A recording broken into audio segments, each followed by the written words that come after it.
Muy buenas noches para todos. Aquí estamos nuevamente con la oportunidad de conectarnos en este live por Instagram.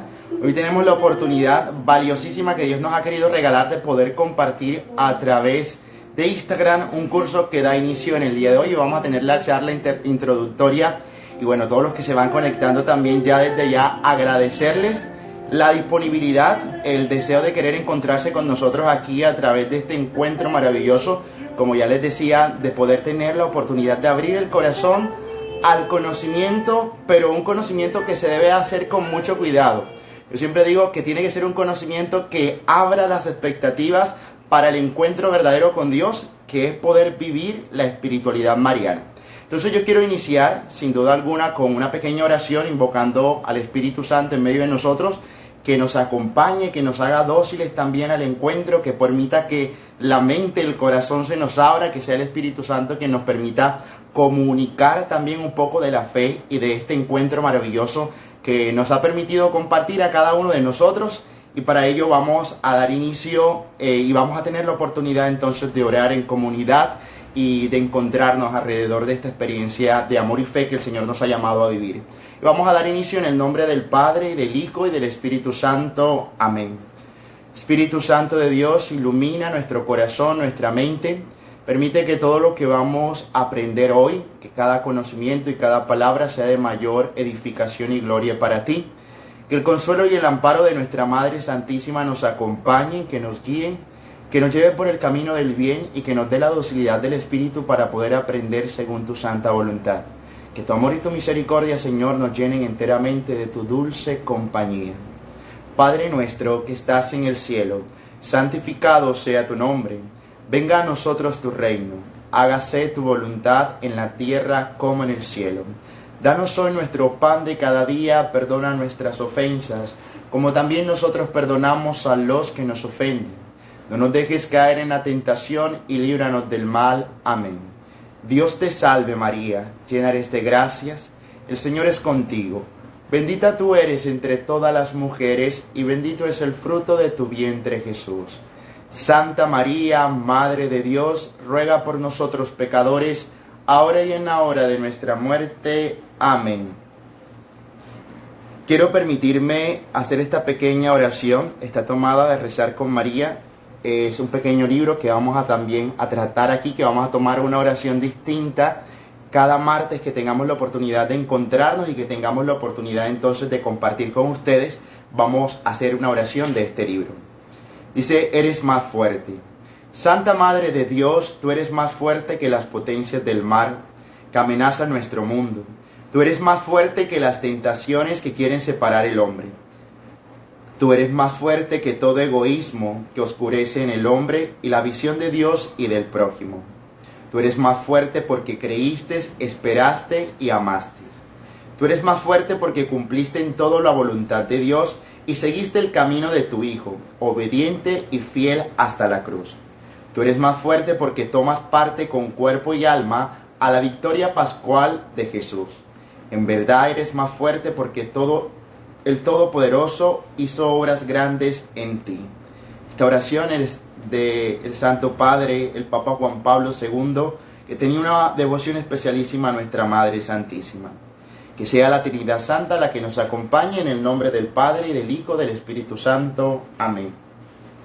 Bueno, nuevamente bienvenidos a todos los que ya se van conectando por allí, a las personas que se inscribieron, a todos los que están ansiosos por conocer un poquito más de nuestra Madre Santísima. Desde ya les tengo que decir, yo creo que lo primero aquí es saber amar a nuestra Madre para poder llegar luego a un conocimiento verdadero de María. Hay un teólogo contemporáneo, Leonardo Bosch, que llegaba a decir que la teología hay que hacerla de rodillas. ¿Por qué tenemos que hacer la teología de rodillas? Claro, porque el conocimiento puede llegar a enfermarnos, o podemos llegar a creer o justificar que el conocimiento simplemente es la fuerza y la potencia que nos lleva, incluso puede llegar, me atrevo a decir, a alejarnos de Dios. Y hay teólogos que son incrédulos, pero que tienen un conocimiento vago acerca de Dios, o pueden existir mariólogos, es decir, los que estudian el tratado de Mariología, pero que se alejan totalmente de la presencia y del amor que nuestra Madre Santísima tiene para dar. Bueno, Este tratado de Mariología ha sido una llamada. Eso he querido dejarlo totalmente claro porque yo creo que ha sido una llamada de nuestra Madre Santísima a querer seguir aprendiendo sobre ella. Hemos venido de un proceso en el cual se ha hecho la consagración a Jesús por María a través de live por Instagram, y muchos de los consagrados y quizás todas las personas que nos están viendo también a lo mejor no han hecho su consagración, pero quieren conocer un poquito más de nuestra Madre, quieren saber un poquito más acerca de nuestra Madre Santísima que nos ha regalado y que nos ha dado tanto a cada uno de nosotros, y yo sé que por eso ustedes están allí. Permitan presentarme, mi nombre es el Padre José Varela Villar, pertenezco a la Diócesis de Montería en Colombia, al Ejército Mariano, al grupo de Padre Pío, hijo espiritual del Padre Pío, como lo dice mi perfil de Instagram, y es una extraordinaria experiencia lo que Dios nos ha permitido compartir, y todos los que, como decía anteriormente, hicieron la consagración a Jesús por María a través de los live, vieron cada experiencia, cada día, cada momento maravilloso que el Señor nos permitió vivir, cada encuentro, cada testimonio, cada persona que yo creo experimentó con la consagración a Jesús por María algo distinto. Y lo mismo queremos vivir, yo creo que a través de esta formación, que sea una formación que nos lleve al encuentro con María. Y por eso la introducción general que vamos a tener en este curso, en este tratado mariológico que vamos a tratar de compartir y de vivir con ustedes, tiene que ser una verdadera justificación de tu propia experiencia. ¿A qué me refiero con ello? Que todos nosotros tenemos que hacer el ejercicio de haber tenido un encuentro vivo, personal, con la persona de Jesucristo, ¿verdad? Tenemos que haber hinchazado ya, creo que, una relación profunda con Jesús, si es mejor con nuestra Madre Santísima, que siempre nos lleva hacia su Hijo Jesús, pero que permite que cada uno de nosotros vivamos ese encuentro eficaz y maravilloso con el Señor y con nuestra Madre Santísima. Y el tratado, ¿qué es un tratado mariológico? Como por definirlo, ¿verdad? Es el estudio sistemático, propio, histórico, teológico, que nos va a llevar a profundizar sobre la Santísima Virgen María. Tratados hay un montón. Yo creo que lo primero que nosotros tenemos que empezar, y por eso les compartía un history acerca de que tenemos que tener la palabra de Dios, porque es fundamental, y en ella también nos vamos a basar para poder escudriñar un poco en todo ese tratado mariológico, que sin duda ustedes a lo mejor ya se han acercado y están teniendo un poco de experiencia del Señor.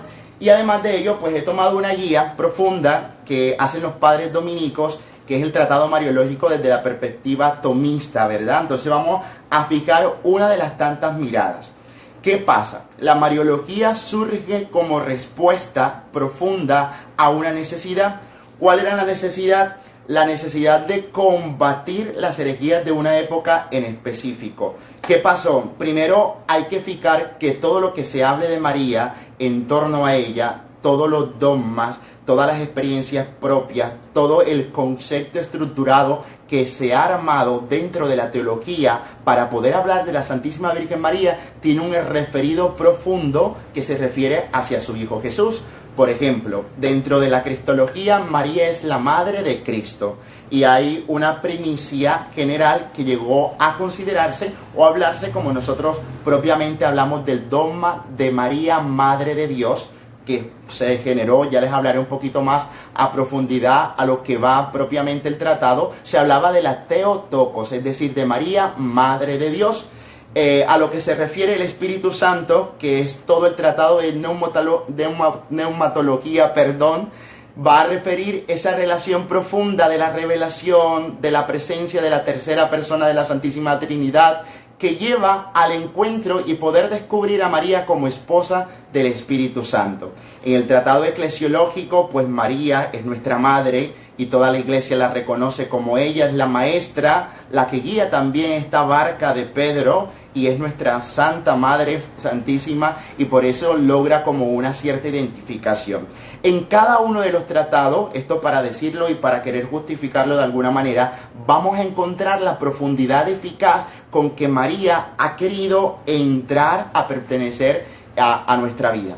Les decía que el tratado tomista, es decir, que he tomado, que está propiamente justificado en Santo Tomás de Aquino, tiene una cierta justificación profunda que va a llevar a querer hacer una apologética, una defensa de la fe, que se refiere a la apologética, propiamente para poder llegar a descubrir lo que es María en la misión salvadora de Cristo y cuanto a ella se refiere como Madre de Dios y como Madre de Jesús, hablando en un sentido general de la divinidad y de la humanidad que refieren a Cristo. Pasa algo.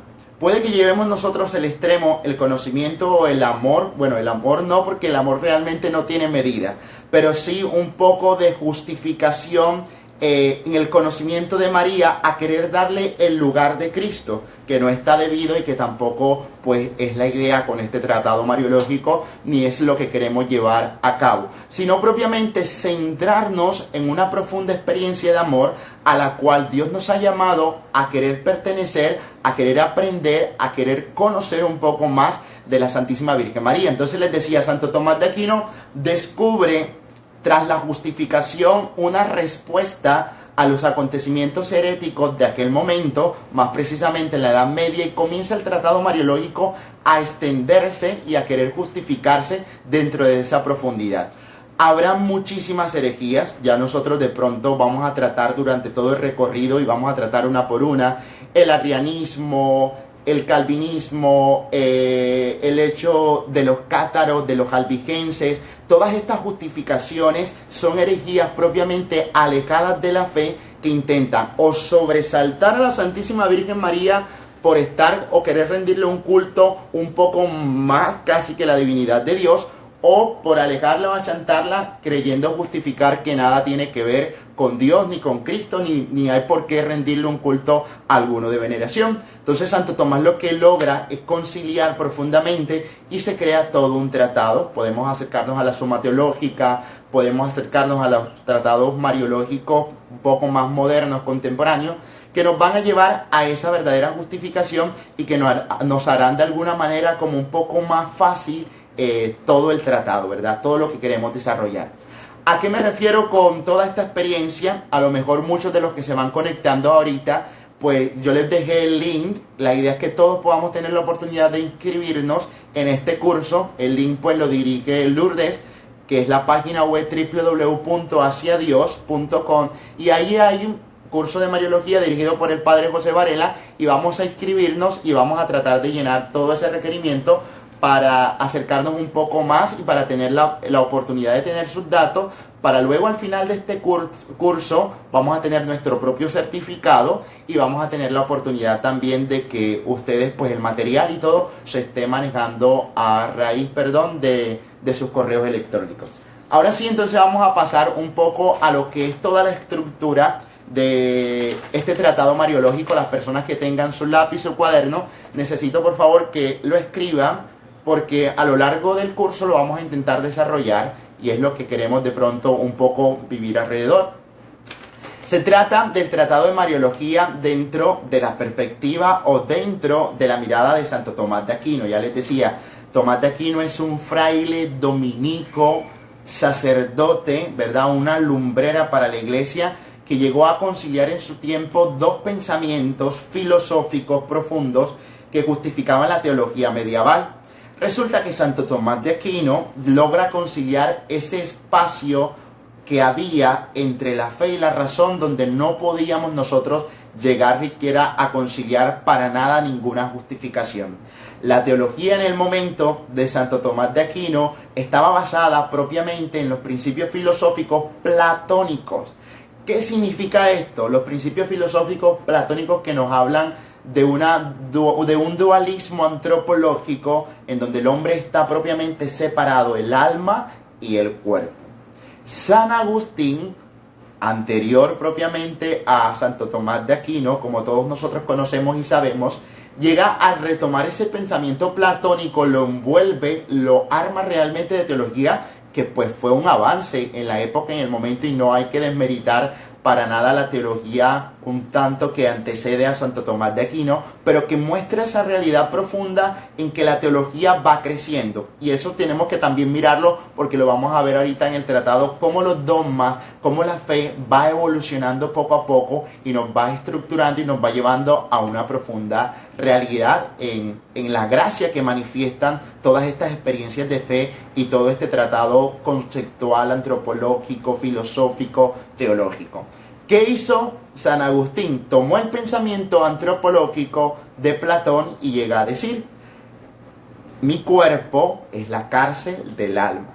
Hasta allí la justificación real profunda de la teología nos hace entender a nosotros que este cuerpo, que esta materialidad es mala. Y por eso predisponiendo un poco el pensamiento, el cuerpo era tenido como la cárcel del alma y había que macerarlo, había que golpearlo, había que desmeritarlo de una manera absurda total. El hecho está en que Santo Tomás de Aquino logra entonces adherir a la teología de la época el pensamiento aristotélico, ¿verdad? Y por eso se va a hablar de un pensamiento aristotélico tomista, que justifica propiamente el pensamiento de Aristóteles, basado ya no en un dualismo antropológico, sino en una dualidad profunda en donde el cuerpo y el alma poseen un mismo contenido y hay una integralidad profunda de esa realidad. Y es por eso que nosotros entonces vamos a entender ya que el pensamiento cambia, ¿verdad? Que la estructura teológica amplía su perspectiva totalmente, y ya más adelante, un poco en la época moderna, el Papa Juan Pablo II llega a inaugurar algo que se llama la teología del cuerpo, como queriendo nuevamente renombrar y mostrar la profundidad que tiene la materialidad y que no se aleja simplemente de lo espiritual, que no se aleja simplemente de la estructura de mi alma, sino que cuerpo y alma son una integralidad profunda y que debemos nosotros aprenderlo también dentro del pensamiento tomista, aristotélico, y que está justificado propiamente en lo que hoy por hoy la Iglesia proclama dentro de la teología. Entonces, en un primer momento vamos a ver, yo les decía, algunos que me escribieron por ahí en el box, de qué va a tratar el curso, cómo lo vamos a estructurar, cómo lo vamos a vivir, cómo vamos nosotros a experimentar. Bueno, les decía, no vamos a tomar un libro así como un solo tratado mariológico, los que me están preguntando, sino voy a tratar de tomar de muchos apartes y he querido hacer como una estructura. A lo mejor si tenemos la oportunidad se los pasamos por el correo electrónico, pero es una estructura creada, tomada de muchísimos libros, como les decía yo, primero basado propiamente en la Sagrada Escritura, ¿verdad? Ojalá tuviéramos la oportunidad de esta Biblia, es la Biblia de Jerusalén. Hay otra que es como un poco más amplia, un poco más directa a los comentarios bíblicos que se hacen de ella. He querido tomar también el tratado antropológico, ¿verdad?, de Santo Tomás de Aquino para justificar un poco el hecho de la mariología.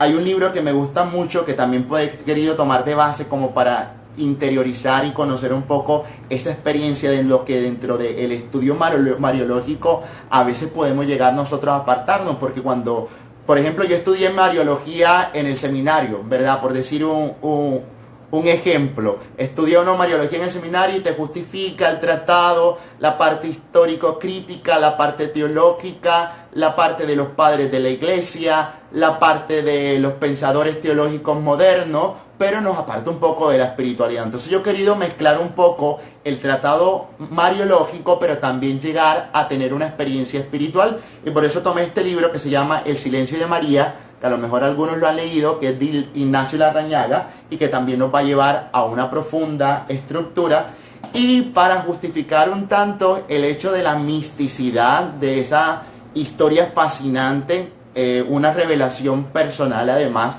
de esta santa, que yo pienso que nos ha dejado también un legado espiritual místico profundo, que se llama Ana Catalina Emeri, y se llama La vida de la Virgen María. Y ahí vamos a nosotros a destacar como apartes importantísimos que pueden también llegarnos a interiorizar en la espiritualidad mariana, porque les decía, tiene que ser espiritualidad y también que tú seas un estudioso de María. Mariólogo, pero también mariano, es decir, amoroso de María, pero también viviendo un conocimiento profundo, real, del amor hacia nuestra Madre Santísima. Entonces les decía, mi teólogo de cabecera, por decirlo así, enteramente tengo que decirlo porque además yo amo la espiritualidad dominicana y la espiritualidad tomista dentro del estudio que realiza Santo Tomás de Aquino me parece el más completo dentro de esa estructura que nosotros podamos vivir. Entonces él toma, para que tengamos en cuenta, una estructura antropológica un poco más sesgada, un poco más adherida profundamente a esa realidad en que nosotros somos alma y cuerpo, pero que enteramente tiene que ser una integralidad, que no está separada una de la otra. Bueno, ¿cómo vamos a estructurar? Ahora sí van a anotar ahí en su cuaderno la estructura general en la cual vamos a basar estos 12 pasos, es decir, cada martes, cada 8 días nos vamos a encontrar a las 7:30 a través de un live por Instagram, como lo estamos haciendo ahora, y vamos a llevar a cabo el tratado de Mariología que hemos querido nosotros estructurar. Ya vamos a compartir experiencia, vamos a compartir un poquito de diálogo. No quiero que sea, ¿qué les digo yo?, una clase catedrática, un hecho simplemente estructural, sino que también sea un poco de interactuar y de conversar. A lo mejor alguno tiene una inquietud, una pregunta y envía la solicitud para que hagamos el en vivo compartido y lo vamos a poder hacer con toda esa facilidad para que tengamos en cuenta nosotros que estamos viviendo una interacción digital, pero que al mismo tiempo es un hecho formal, estructurado, comparativo. Entonces la primera parte que nosotros vamos a tocar es una introducción al tratado mariológico. ¿De qué se trata la introducción al tratado mariológico? El saber que existe una estructura, es decir, que el conocimiento que se aprende, que lo que nosotros vamos a tratar de vivir, porque tiene que convertirse en una vivencia luego, lo que vas a aprender aquí lo vas a llevar también a la práctica, porque se trata de las virtudes de la Santísima Virgen María, se trata de cómo vivió ella, cómo resolvió un tanto los problemas, cómo vamos nosotros a interiorizar propiamente la figura, no simplemente como un objeto de estudio, sino como el sujeto que nos interpela, ¿verdad?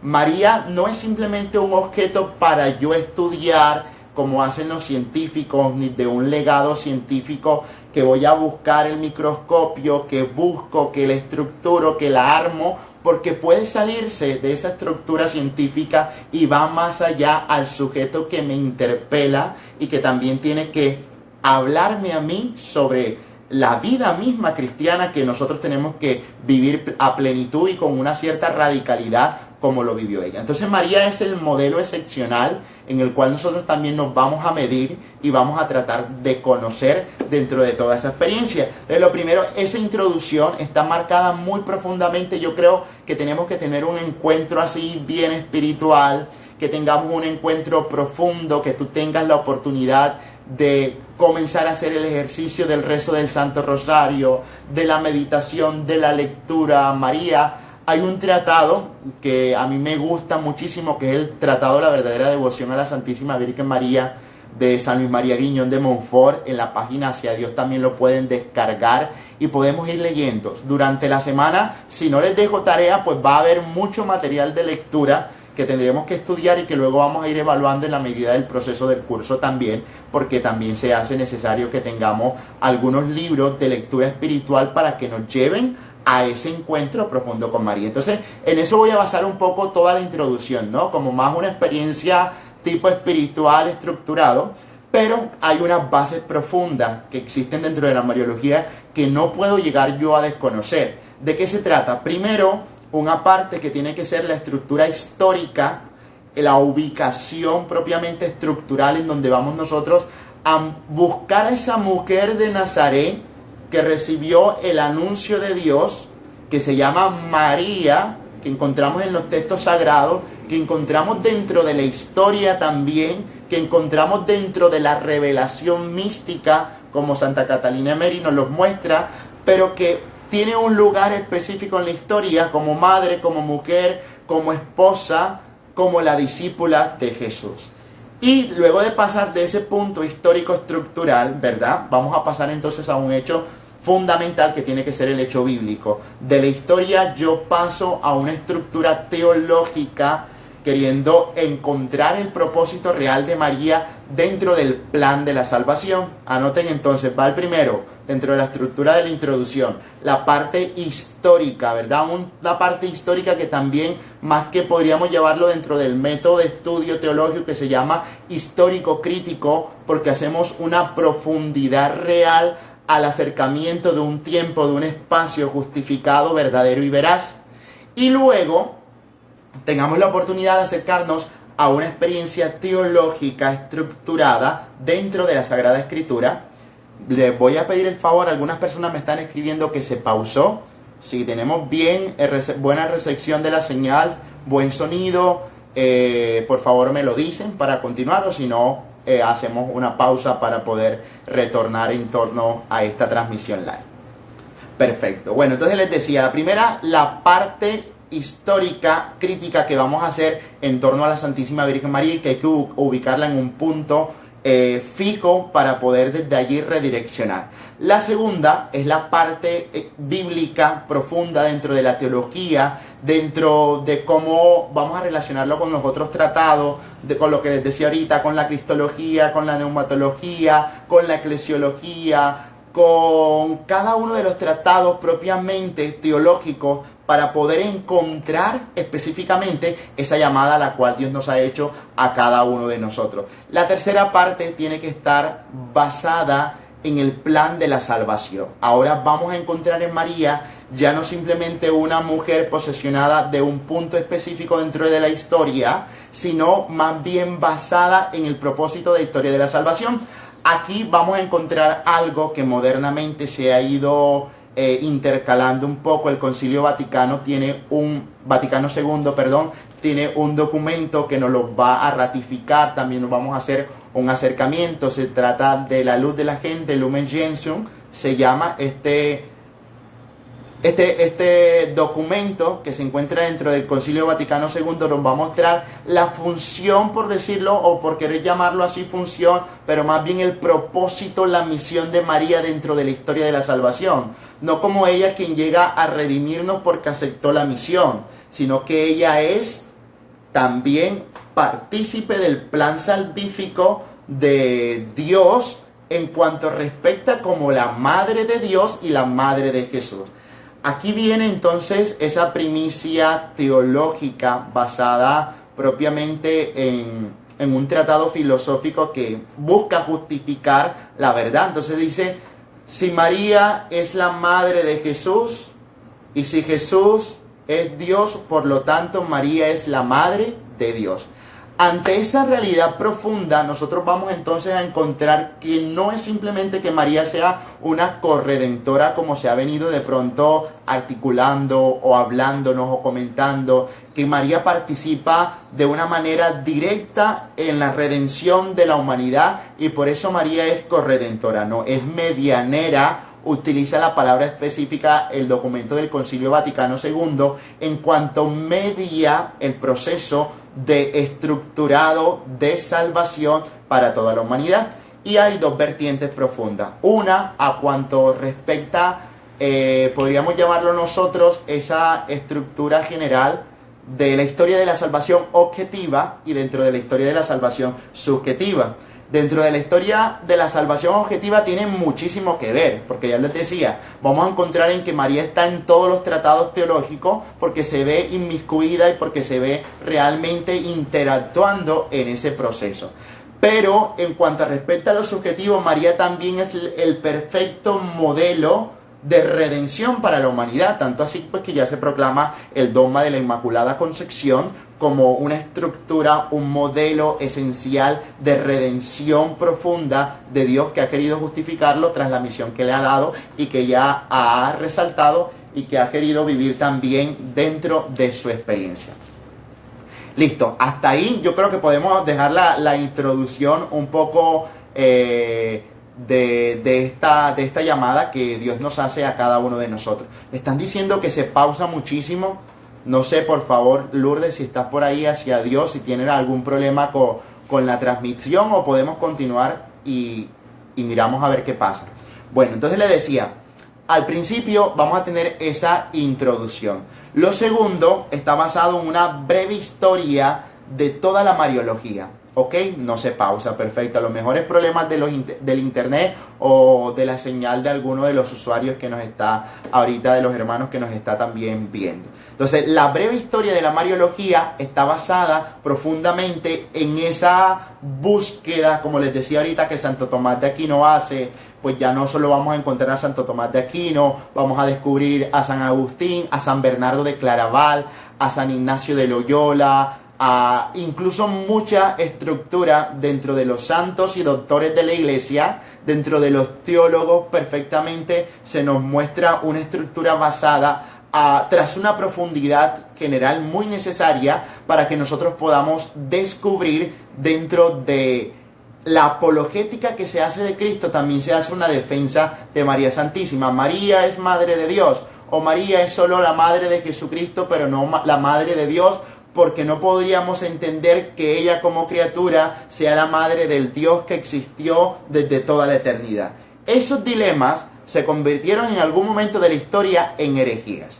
Y al existir la herejía, tiene y obliga, yo creo, a la iglesia, a los teólogos del momento, a todos estos santos. Por ejemplo, San Bernardo de Claraval hace un tratado maravilloso de la Santísima Virgen María, de eso no queda duda alguna. Entonces, cada uno de estos teólogos, de estos santos, comenzaron a dar una verdadera justificación, a dar una verdadera enseñanza sobre lo que era la Mariología. Vamos a encontrar entonces cada uno de los dogmas, vamos a encontrar dentro de la estructura histórica de la Mariología ese hecho profundo que va a remarcar un poco la vida de María y que, como les decía, gracias a Dios surge la represalia o surge la contestación ante los heréticos y ante los tratados que no eran bien justificados y que no tenían una verdadera orientación hacia la Santísima Virgen María.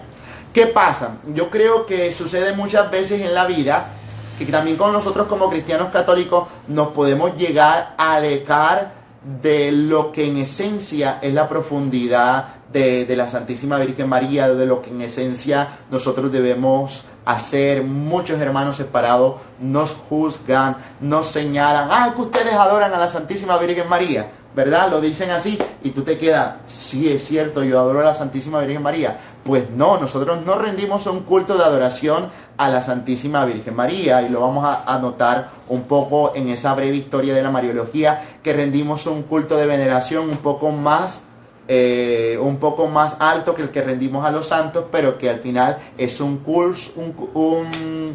culto de veneración. Bueno, voy a responder por ahí algunas preguntitas que algunas personas están preguntando al respecto. Vamos a tener una certificación que les va a llegar al correo al final. Vamos a tratar de mirar la manera como logramos que a través del envío de materiales también ustedes puedan poco a poco ir justificando su asistencia o que han visto el video, y vamos a poner un poco, por ahí está Laura que también nos está colaborando en todo este proceso, y vamos a poner un poco también de prueba a lo que respecta al curso de Mariología. Entonces, en ese breve tratado lo que vamos a tratar de descubrir va a ser esa justificación dentro de la teología, dentro de la apologética, de la misma defensa de Jesucristo, y dentro del tratado mariológico todo lo que incumbe y todo lo que respecta este hecho.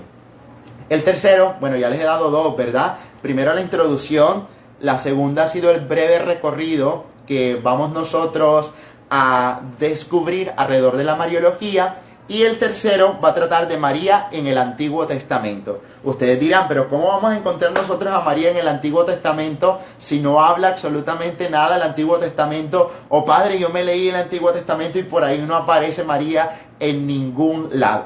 Resulta que la Sagrada Escritura no tiene contradicción. Yo siempre lo he dicho, la Sagrada Escritura no tiene contradicción, y antes es una cadena. El Espíritu Santo inspiró de una manera impresionante al geógrafo, al autor bíblico, de modo que lo que en el Antiguo Testamento está patentado, ¿verdad?, en el Nuevo Testamento lo vemos realizado. Tanto así es que vamos a encontrar la comparación entre María, por ejemplo, como la nueva Eva, entre un tanto toda esa estructura apocalíptica, todo de los signos, ¿verdad?, que está basado básicamente en esa realidad del Antiguo Testamento, en las mujeres que rodean la estirpe de María, en que María de qué estirpe viene. Hay un hecho muy bonito que yo aprendí en el seminario y que no sabía y que a lo mejor muchos saben, pero me sorprendió y uno queda así como admirado al respecto. Era encontrar, por ejemplo, en María que la estirpe de María, si bien es cierto, puede estar ligado un tanto a la estirpe de David, junto a José, junto a la casa, el desposorio, pero también posee la estirpe sacerdotal, ¿verdad? Entonces Jesús, al tener esta familia tan particular de José y María, tiene reinado por el reinado de David, es decir, es el rey, y tiene sacerdocio por ser María de la estirpe también sacerdotal, pues su prima Santa Isabel estaba desposada, ya conocemos nosotros, con este gran sacerdote y vivió y que propiamente pertenecían a esa a la tribu propiamente sacerdotal. Entonces a mí me causó un impacto así súper bonito y que además pues yo también invito a todos a compartir y a vivir que es una justificación verdadera de cómo Dios todo lo hace perfecto. Vamos a encontrar a Judí, vamos a encontrar a la reina Esther, o sea, como todas estas figuras femeninas propiamente muestran un poco de lo que va a ser la vida virtuosa de María y como una prefiguración real de lo que era la tenacidad, la fuerza, la valentía para poder llegar a echar una mirada un poco así dentro del Antiguo Testamento, que es lo que queremos propiamente hacer. La cuarta parte, ya llevamos 3 partes que les he querido desarrollar un poquito, como que haciendo una introducción general al respecto. La cuarta parte está basada en María en el primitivo querigma cristiano. Padre, ¿qué es eso del querigma cristiano? Bueno, resulta que el querigma es el primer anuncio, ¿verdad? Entonces, María, ¿cómo se ve inmiscuida en ese proceso en el cual su hijo Jesús a los 30 años decide llegar a predicar la palabra de Dios, a comenzar su ministerio y comienza todo un proceso de discipulado? Porque recordemos que María se hace discípula de su hijo, comienza también a ir un poco dentro de las huellas del maestro y a cada uno de nosotros pues también nos está pidiendo eso. Entonces vamos a encontrar a María dentro de ese primitivo querigma, ¿verdad? Cristiano. Se comienzan a consolidar las primeras comunidades de fe que seguían a Jesús. Se comienza a mirar como toda una estructura organizada. Las personas, los que seguían a Juan el Bautista, ahora también van a seguir a Jesús. La Santísima Virgen María, hay un momento en que llega a buscar a Jesús y le dice: Jesús, tu madre y tus hermanos te están buscando. ¿Cómo es esa relación? ¿Cómo es esas palabras? ¿Cuáles eran los hermanos que estaban acompañando a María en aquel momento? ¿Cómo es el querigma? ¿Cómo es el anuncio? ¿Cómo fue esta revolución del amor que Jesús vino y que logró realmente estructurar para cada uno de nosotros y que nos deja deslumbrados? Particularmente a mí me dice muchas cosas el querigma, porque el querigma es lo que tú primero vives, ¿verdad? A los que han hecho retiros de lazos de amor mariano, a los que han hecho retiros de Maús, los que han hecho retiros propiamente de cualquier movimiento. Cuando tú vas a un retiro de conversión, a un retiro de impacto así bien fuerte, pues recibes el anuncio del querigma. Se nos muestra el amor de Dios, se nos muestra lo que Dios nos pide, se nos hace contristar un poco el corazón porque no estamos viviendo una vida conforme a lo que Dios nos está pidiendo. Entonces María, dentro de ese querigma, ¿cómo se hace tan fuerte? María, cómo dentro de ese querigma se hace realmente también verdadera anunciadora de la palabra. María es querigma cristiano así, no. María es la cuarta parte, lo voy a decir de modo textual. María en el primitivo querigma cristiano, es decir, porque hay un querigma que es primitivo, como bien lo vamos a querer reflejar. Hay un querigma que es pospascual, es decir, después de la muerte y resurrección de Jesús. También es que ya los apóstoles entienden que Jesús era el Mesías, que ha resucitado, y comienzan a anunciar un poco ese querigma. ¿Quién como Dios? Nadie como Dios, por ahí están diciendo, muy bien. Y esa es la estructura un poco hasta ahora, esos 4 puntos que vamos nosotros a ir viviendo y que vamos a poder encontrar y vivir alrededor del querigma de la Santísima Virgen María, como ella dentro de esa estructura primitiva. El 5.º capítulo dice María en el Evangelio de San Mateo. De pronto algunos me dirán, padre, pero ¿por qué no de pronto reunir los evangelios sinópticos, Mateo, Marcos y Lucas, en una estructura de María y miremos el evangelio teológico de Juan por un lado dentro de la estructura de María? Resulta que cada evangelio tiene una dirección profunda. ¿A qué me refiero con esto? Por ejemplo, Lucas, si se dan cuenta, el evangelio de Lucas, que tiene tanta esencia de la Santísima Virgen María, que tiene tanta poder, llegamos nosotros a decirlo, tanta espiritualidad mariana, tantos datos, detalles del nacimiento, tanta estructura propiamente mariológica, es un evangelio dirigido a judíos cristianos, es decir, judíos convertidos al cristianismo, pero también a paganos convertidos al cristianismo. Y por eso vamos a encontrar entonces la parábola del Padre Misericordioso, la de la dracma perdida, la de la oveja perdida, que el Señor deja las 99 y se va tras la oveja perdida. Entonces es una estructura que yo diría, cada evangelio tiene un destinatario propio, ¿verdad? Y al tener un destinatario propio cambia totalmente la mirada que también tiene este evangelio de la Santísima Virgen María. Y en Mateo vamos a encontrar unas raíces muy profundas, judaizantes, ¿verdad? Unas raíces muy profundas atendiendo a esa llamada religiosa, porque no podemos desconocer, María era una mujer practicante del judaísmo que enseñó a su hijo la Torá, que le enseñó la palabra del Señor, que le mostraba propiamente cuáles eran los mandatos, cuáles eran las leyes de pureza. Había que ir al templo y llevaron al niño al templo, ofrecían sus ofrendas, sus momentos de oración de expiación como el Yom Kippur, que es un rito propiamente de expiación de los pecados. Todo esto eran fieles practicantes de la religión y no podríamos nosotros desentenderlo ni llegar a quitar de allí, y el Evangelio de Mateo nos va a mostrar un poco también esta estructura. El sexto paso, dice María en los escritos de San Lucas, y he llegado a tomar de pronto un poco los evangelios que más van a resaltar el hecho mariológico y que más nos van a mostrar también a nosotros como esta experiencia profunda del amor que nos lleva a un verdadero conocimiento de María. ¿Qué tiene Lucas? Bueno, Lucas es un evangelista particularmente con un entendimiento y con un conocimiento que derrocha realmente, yo creo que además de santidad, derrocha bastante concepto intelectual, ¿no? Se dice que la fuente de Lucas va más allá de que la única fuente Qumran. Recuerda que el Qumran es, bueno, para explicarles así rápidamente, no tendríamos por qué meternos en esta explicación, pero lo voy a hacer nuevamente para justificar lo de los evangelios. Existen unas fuentes, ¿verdad?, donde ante el estudio crítico, religioso, teológico de la Sagrada Escritura, se llega a decir, este evangelio tomó de esta fuente. Existían unas fuentes propias, la fuente del evangelio de Marcos, que era un evangelio de Marcos un poco menos estructurado como hoy lo tenemos, menos armado. Los dichos, hechos de Jesús era otra fuente, y la fuente Q, que fueron unos pergaminos antiguos, antiquísimos, me atrevería a decir, que aparecieron y que parece de allí también tomaron los evangelios.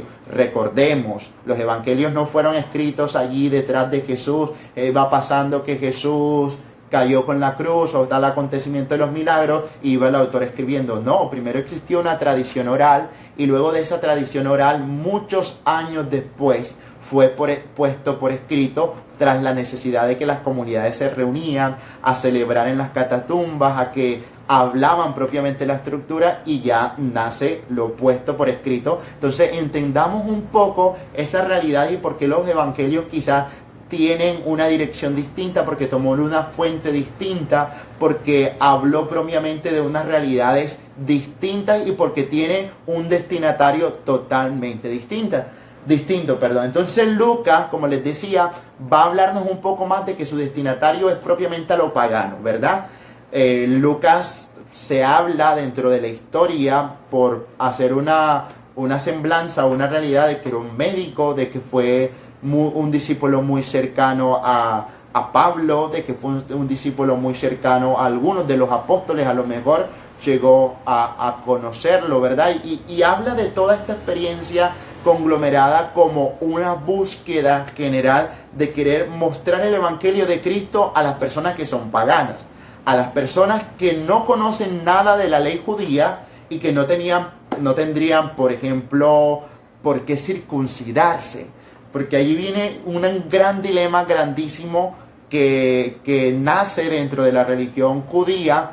Cuando nace el cristianismo pudo haber terminado en simplemente una secta de la religión judía. Pero algunos acontecimientos cruciales, me atrevería a decir yo, que guió el Espíritu Santo, llegó a conformar realmente una religión porque superó el acontecimiento legal de aquel judío. Por ejemplo, para ser cristiano tienes que circuncidarse, lo que les decía ahorita. Entonces ya una persona adulta, ante esa realidad de la circuncisión, no le decía nada, porque era griego, porque pertenecía a Mesopotamia, porque estaba totalmente alejado, porque venía de Egipto. O sea, un montón de realidades culturales que chocaban propiamente con ese querer seguir a Cristo, que se lo están anunciando, que se lo están mostrando, pero que totalmente adverso a la cultura, y logra hacerse un proceso como casi que de inculturación. ¿A qué voy con esto? Pues que el destinatario son los paganos, que los destinatarios son personas paganas que han venido al cristianismo y que se han convertido. La octava parte, ¿verdad? El punto número 8 que vamos a tratar es un punto maravilloso porque va a tratar de la maternidad divina. Algunas personas les cuesta muchísimo entender de verdad esa realidad de la maternidad divina ante cada una de las situaciones. Perdón, me salté. Sí, ya les dije. Bueno, el primero es, vamos a hacer una breve introducción sobre la Mariología. El segundo es una breve historia de la Mariología como un punto crítico, histórico, teológico. El tercero, vamos a mirar a María dentro del Antiguo Testamento. El cuarto es María en el primitivo querigma cristiano. El quinto es María en el Evangelio de Mateo. El sexto, María en los escritos de Lucas. Muy bien.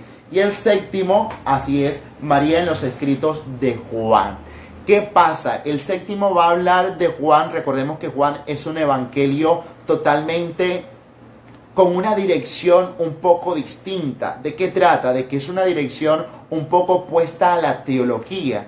Cuando en el libro del Apocalipsis, el mismo Juan, que se atribuye propiamente este escrito, recuerden que Juan escribe el Apocalipsis.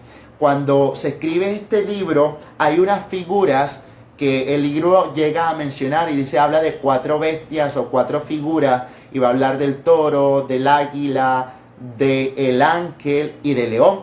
Cada una de estas figuras representa a uno de los evangelios, y ahí les va a quedar la tarea, a ver con qué representación de cada una de estas figuras tiene el evangelio. Les voy a decir 2, así propiamente. Mateo es representado con el león, ¿verdad? Por su actitud y por la manera con que el evangelio es veraz, y porque recordemos nosotros todo lo que tiene que ver el león de la tribu de Judá frente a los judíos, y Mateo es un evangelio dirigido propiamente a los judíos convertidos al cristianismo. Por eso va a justificar de que Jesús sí es el Mesías, Y luego Juan, recordemos que en esta figura es, adivinen cuál es Juan, a ver si alguno me atiende propiamente y nos dice por allí. Mientras le van diciendo, resulta que Juan se eleva impresionantemente, se eleva de una manera extraordinaria a la hora de escribir. Y por eso muchos de los escritos de Juan tienen casi que misticidad, tienen muchísimo amor, tienen muchísima estructura teológica, es decir, propiamente real a la estructura teológica que el Señor nos llama también a vivir. Bueno, por ahí dicen águila, ángel, les queda de tarea y no se los voy a decir, pero ya les di algunas pistas allí a lo que respecta pues de que Juan se eleva de una manera impresionante ante la estructura teológica. Efectivamente, el águila tiene esa facultad de mirar con los ojos más allá, con una visión amplia de toda la realidad que cada uno de nosotros pues tenía. Muy bien, correcto, a todos los que contestaron el águila, allí tienen un 10, ya se pueden anotar ahí en el cuaderno. Entonces, el águila, por eso, por la visión que tiene Juan, que es totalmente teológica, abierta, muy profunda, y luego el hecho de que se eleva ante la estructura teológica. Ahora sí, el capítulo número 8 que nosotros vamos a tratar, les decía, vamos a tratar de la maternidad de María. ¿Qué se trata de la maternidad de María? O sea, no una sola maternidad arraigada a la persona de Jesucristo, sino una participación en lo cuanto María es la que también nos adopta a nosotros como sus hijos. María se hace discípula, pero también madre de la comunidad apostólica. Está en el momento del cenáculo como la madre también, orando fervientemente con los discípulos. Y va a ser un capítulo, yo creo, de mucha sensibilidad. Va a ser un capítulo de muchas experiencias contadas. Ya no les voy a adelantar más, pero va a ser de mucho testimonio también, de ese encuentro, de esa realidad a la que Dios nos está llamando día a día a cada uno de nosotros a vivir como verdaderos hijos de Dios. Porque decir que somos hijos de Dios es decir, somos hijos de la Santísima Virgen María.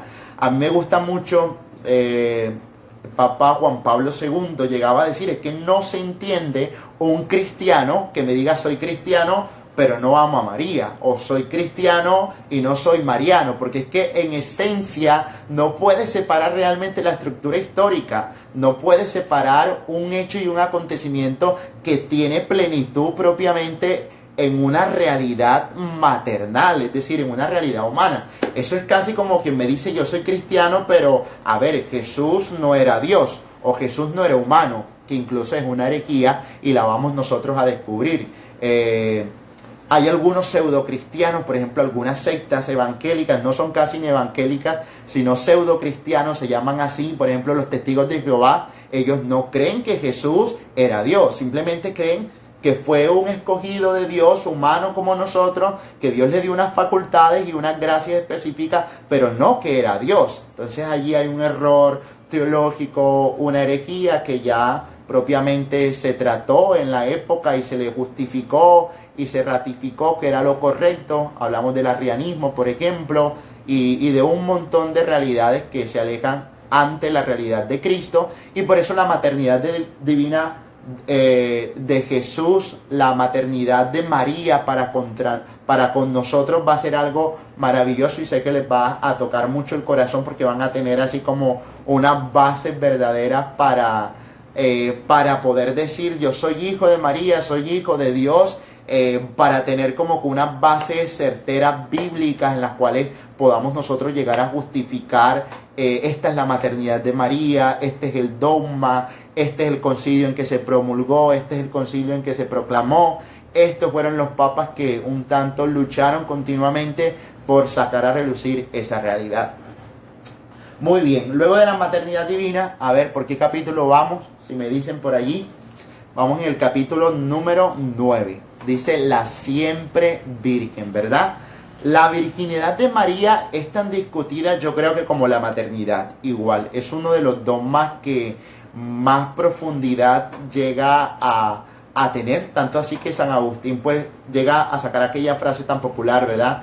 María es virgen antes, durante y después del parto. Es decir, la virginidad como plenitud, y a veces nos cuesta entender porque casi siempre sale a relucir como la razonabilidad y la parte material. Padre, es que María, ¿cómo podría ser luego virgen si Jesús nace por sus partes, por decirlo así, físicamente? No, hay un montón de realidades y de conceptos teológicos, espirituales también. San Anselmo, San Agustín luego llegarán a decir también que Jesús nace como un rayo que penetra un vidrio, y muchas realidades que justifican para llegarnos a entender ese dogma, ¿verdad?, de la virginidad siempre de nuestra Madre Santísima.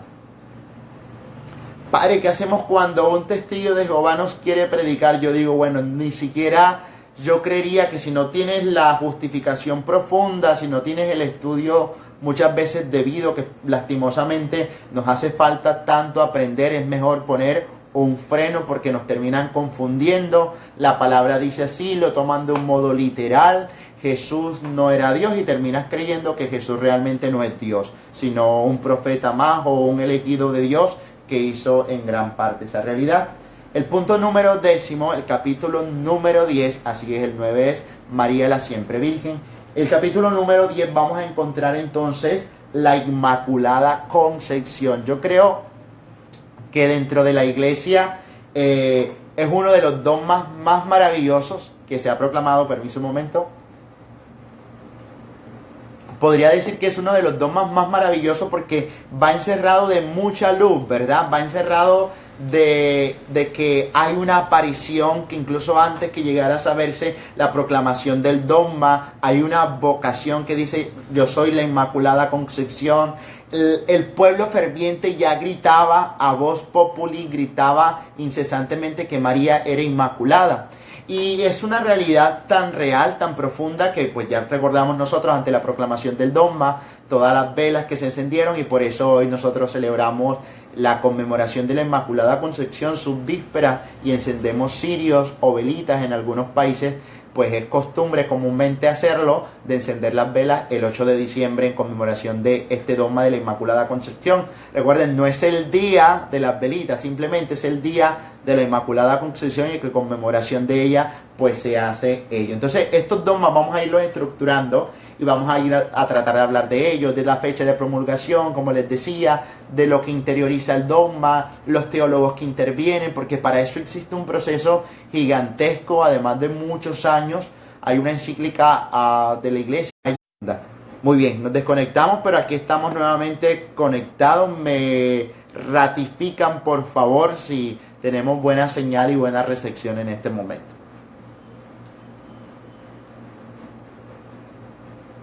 Bueno, el capítulo número 11, vamos nosotros a tratar de allí ver la asunción y el realce la asunción y la realeza de María, ¿verdad? La asunción y la realeza de María, porque vamos nosotros a estructurar, como ya les decía, cada uno de los dogmas, todo lo que ello compete. Y en el capítulo número 12, la misión materna de María. Ya no solo el dogma de la maternidad visto como dogma, sino la misión, porque María se hace madre de la Iglesia, se hace madre de cada uno de nosotros, y continúa esa realidad. El 11, Loli, muy bien, es la asunción y la realeza de María. María que es asunta, y pues ya nosotros contemplamos en el quinto misterio gozoso, ¿verdad?, la coronación de María Santísima como reina universal de todo lo creado. Entonces ese realce que la Iglesia misma y nosotros como cristianos otorgamos, de que es madre, de que es reina de nuestros corazones, y que por eso como consagrados y como este ejército mariano que nos ha querido brindar y que nos ha querido mostrar el Señor, nos ha llamado de una manera muy específica y de una manera muy especial. Y el capítulo número 12, ¿verdad?, es la misión materna de María, para los que están preguntando allí. La misión materna de María. El 11 es la asunción y la realeza de María. Por ahí está Laura, que si algo nos haga unos apuntecitos por ahí en un post y lo publicamos luego, para que tengan toda la estructura del tratado y para que cada uno de ustedes pues también se disponga plenamente a esta realidad. ¿Qué vamos a estudiar? Bueno, estamos estudiando el tratado mariológico, como les decía hace un momento, dentro de la estructura teológica tomista que refiere a Santo Tomás de Aquino. Entonces, lo primero, como Santo Tomás de Aquino va a ser un tanto nuestro patrono, vamos a tener por legado investigar la tarea que ya les dejé, la tareita respecto de las 4 figuras que aparecen en el Apocalipsis, y estas 4 figuras del Apocalipsis, con quién figuras del Evangelio o con qué evangelista se relaciona cada uno de ellos. Ya yo les decía, cada uno tiene una intención, un destinatario propio, tiene un acontecer que es muy necesario, que es muy propicio que nosotros eso lo tengamos claro. En algunas iglesias, creo que en Santa Fe de Antioquia, me pareció maravilloso, porque en la estructura de la iglesia están las 4 columnas, y en las 4 columnas tienen esas figuras reales para poder descubrir también dentro de los evangelistas con la figura que nos denota Juan en el Apocalipsis. Bueno, este va a ser la estructura general del tratado mariológico. Como les decía, también va impreso de muchas experiencias, así como lo tratamos en la consagración a Jesús por María. Vamos a poner nuestras tareitas, vamos a ponerle unos retos, vamos a poner algunos concursos por ahí con Laura, que es nuestra hermana también del equipo de siervos digitales, con Lourdes, con Lore. Vamos a ir estructurando todo un equipo, yo sé que es maravilloso, que nos vamos a tener que que poner las pilas con todos ustedes, que son un grupo bastante numeroso. Me decía Lourdes que hay 500 algo, perdón, para no exagerar, 500 algo inscritos en este curso, y me parece de verdad agradecidos con ustedes por la acogida. Hoy es simplemente eso, una breve introducción de todo lo que vamos a vivir, de todo lo que vamos a poder compartir, y va a ser cada 8 días, así que tenemos buen tiempo para estudiar. Y van a buscarse el libro, por favor, si no se los leyeron, los de la consagración a Jesús por María, es el verdadero tratado a la Santísima Virgen María que hace San Luis María Griñón de Montfort en la página www.haciadios.com. Lo vamos a ver. Sí, este live va a quedar grabado durante 24 horas y luego vamos a tener la oportunidad de verlo en YouTube. Se nos acabó el tiempo, ya pasó una hora tan rápido, entonces voy a cortar este live. Empiezo nuevamente para darles unas indicaciones finales y ya nos vemos.